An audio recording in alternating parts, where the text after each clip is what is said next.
আমার কাছে অনেকেই গেছে, নাম বলবো না, অনেক গেছে। হিন্দু কমিউনিটির ভাইরাও গেছেন, মুসলমান ভাইরাও গেছেন, অনেক গেছেন।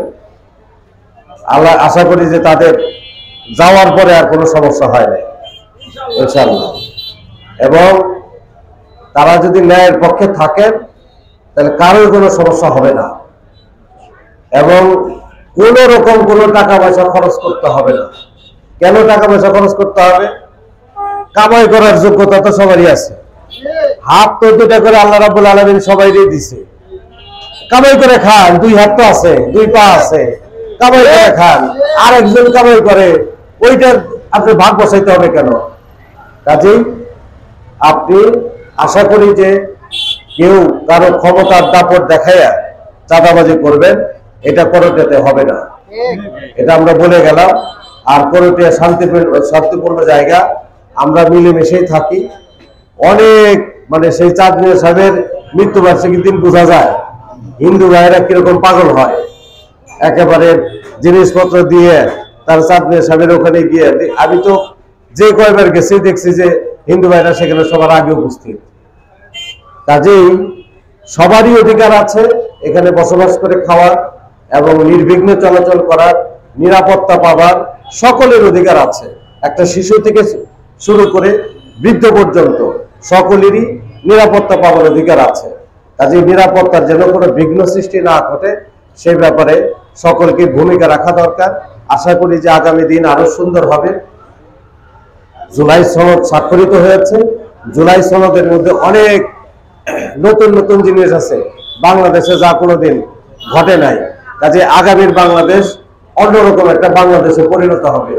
যেমন ধরেন একটা কথা বলি, জুলাই সনদের মধ্যে আছে একজন প্রধানমন্ত্রী যতবারই নির্বাচিত হোক 10 বছর বেঁচে থাকতে পারবো না। যদি এই আইন আগে থাকতো তাহলে হাসিনা 15 বছর থাকতে পারতো না। বুঝতে পারছেন কি? এরপরে আরেকটা আইন আছে যে রাষ্ট্রপতি যে কোনো কাজ করতে হলে প্রধানমন্ত্রীর পরামর্শ করতে হবে, এটা ছিল আইন। তার মানে রাষ্ট্রপতি হলো একজন পুতুল রাষ্ট্রপতি, কেমন ফিতা কাটার ক্ষমতা তার, আর কিছু ক্ষমতা নেই। এইবার তাকে ক্ষমতা দেওয়া হয়েছে, এইবার তাকে অন্তত 10টা জায়গাতে তাকে এমন ক্ষমতা দেওয়া হয়েছে যে প্রধানমন্ত্রী ওখানে আর কিছুই করতে পারবে না। কেমন? কাজেই রাষ্ট্রপতিও এখন প্রধানমন্ত্রীর সমকক্ষ ক্ষমতাবান হবেন। বাংলাদেশ ক্ষমতার দিক থেকে ভারসাম্যপূর্ণ হবে। এই যে আমাদের আন্দোলন চলছিল যে জুলাই সনদকে আইনি ভিত্তি দিতে হবে, আশা করি যে বর্তমান সরকার জুলাই সনদকে আইনি ভিত্তি দিবে, মাধ্যমে বাংলাদেশটা নতুন বাংলাদেশে পরিণত হবে। করোটিয়াতে যানজট থাকে, এই ব্যাপারে যারা সিএনজি চালান তারাও করোটিয়ার মানুষ, যারা অটো চালান তারাও করোটিয়ার মানুষ, যারা রিক্সা চালান তারাও করোটিয়ার মানুষ। সবাই মিলেই আমরা যদি একটু দায়িত্বপূর্ণ কাজ করি, দায়িত্ববোধের মতো কাজ করি, তাহলে করোটিয়া সুন্দর হবে। কেউ হয়তো কোনো জায়গায় এলোমেলো ভাবে কোনো কিছু রাখবো না, একটা সিরিয়াল মতো সবকিছু থাকবে। একটা সুন্দর করোটিয়া আমরা উপহার দিতে চাই। টাঙ্গাইল শহরটা একটা শহর, করোটিয়াটা একটা উপশহর হইতে পারে এবং এটা একটা গোছানো জায়গা হতে পারে। কেমন? তো সেই ব্যাপারে আমরা কাজ করতে চাই, আমরা কাজ করব। আমরা রেল স্টেশনের জন্য ইমরুজ ভাইয়ের নেতৃত্বে আন্দোলন করেছিলাম। এখন রেল স্টেশন তো সোনালিয়ার মধ্যে পড়ে গেছে, তো সেটাও উদ্বোধন হয় না। কেন উদ্বোধন হয় না সেটাও আমরা মানে এটা তো ধরেন যে ওই জায়গাতে গেলে পরে কাজটা সুবিধা হয়, তাই না? না গেলে তো কাজটা সুবিধা হয় না। তবে ওই জায়গাতে যদি আমরা যেতে পারি, নির্বাচিত হতে পারি, করোটিয়াতে কোনো কাজ করতে 1 সপ্তাহ টাইম লাগার কথা না। কোনো কাজ করতে 1 সপ্তাহ টাইম লাগবে না। ওই যে চারাবাড়ি ব্রিজের ওইটা সবাই বলছিল যে 6 বছর আগে হবে না, তা তো 6 ঘন্টার মধ্যে হয়ে গেছে। 6 ঘন্টার মধ্যেই ওর কাজ শুরু হয়ে গেছে। কাজেই যদি নেক নিয়ত থাকে, সৎ নিয়ত থাকে, তাহলে কোনো কাজেই জনগণের কোনো কাজে দেরি হবে না। কেমন? তো আমরা আশা করি যে এটা করতে পারবো।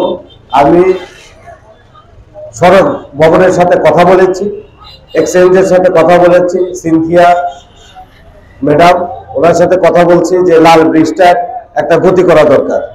উনি আমাকে গত সপ্তাহে বলেছেন যে বাজেট দিয়েছেন, এখনো পর্যন্ত বাজেটটা ইমপ্রুভ হয়ে আসে নাই, তবে যদি আরেকটু চেষ্টা করা হয় তাহলে এটা বাজেটটা আসবে। কেমন? যাই হোক, আমরা চেষ্টা করতেছি যাতে লাল ব্রিজের এই বাজেটটা খুব দ্রুত আসে। এটা তো একটা অটো ঢুকলে আর একটা অটো, মানে একটা প্রাইভেট কার ঢুকলে আর গাড়ি পাস হতে পারে না। এটা তো অনেক কলেজের ছেলেমেয়েরা যাতায়াত করে, কলাতিপাড়ার ছেলেমেয়েরা যাতায়াত করে, স্কুলের ছেলেমেয়েরা যাতায়াত করে, সকল প্রতিষ্ঠানই লাল ব্রিজের ওই পারে। কাজেই এই ব্যাপারে একটা জোরালো ভূমিকা আমরা রাখতেছি। আশা করা যায় যে এটাও রেজাল্ট খুব দ্রুতই আমাদের কাছে আসবে ইনশাআল্লাহ। তবে আমি বলবো যে আসেন, কেউ কারোকে না ঠকাই, কেউ কাউকে শত্রু মনে না করি। পাইছে মানে বিপ্লবে আমরা তো দেখলাম, ছবিতে যে অবস্থা দেখলাম, বাস্তবে তো আরো খারাপ অবস্থা।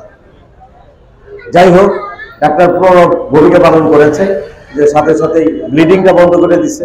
ব্লিডিং বন্ধ করে দিলেই অনেকটা নিরাপদ থাকে। আর কোনো ব্যবসায়ী কপালে এরকম জুটুক, এটা আমরা চাই না। এটা প্রশাসনের সাথেও আমার নিয়মিত কথা হচ্ছে। তো আশা করি যে প্রশাসনও এখন অনেকটা কথাবার্তা শোনে, যে কথাই বলতেছে প্রশাসন শোনে। তো সুতরাং প্রশাসনকে ধন্যবাদ দিতে চাই। আশা করি তারা খুব দ্রুত এই ব্যবস্থাপনা করবে। যে কটা খুনের ঘটনা ঘটছে সদরে, প্রত্যেকটা খুনের ব্যাপারেই তার ওসি সাহেব ফোন দিয়ে আমাকে বলছেন, যে রিপোর্ট দিয়েছেন যে কি কি করলাম। আসামিগুলি গ্রেপ্তার হয়েছে ইতিমধ্যেই, এবং যেগুলি দেখা যায় নাই সেই আসামিও পরে তারা গ্রেপ্তার করতে পেরেছে। যাই হোক, সবকিছু মিলিয়ে আমরা যেন করোটাকে একটা সুন্দর করোটায় রূপান্তর করতে পারি, আর যেন কোনো ঘটনা এখানে না ঘটে, এই ব্যাপারে সকলকে সচেতন থাকার আহ্বান জানাচ্ছি। আর আমরা সকলেই যেন মিলেমিশে থাকি, কোনো ঝগড়া বিবাদ যেন আমাদের মধ্যে না লাগে। সকলকে ধন্যবাদ, সকলকে মোবারকবাদ জানিয়ে আমি আমার কথা এখানে শেষ করছি। আসসালামু আলাইকুম ওয়া রাহমাতুল্লাহি ওয়া বারাকাতুহু।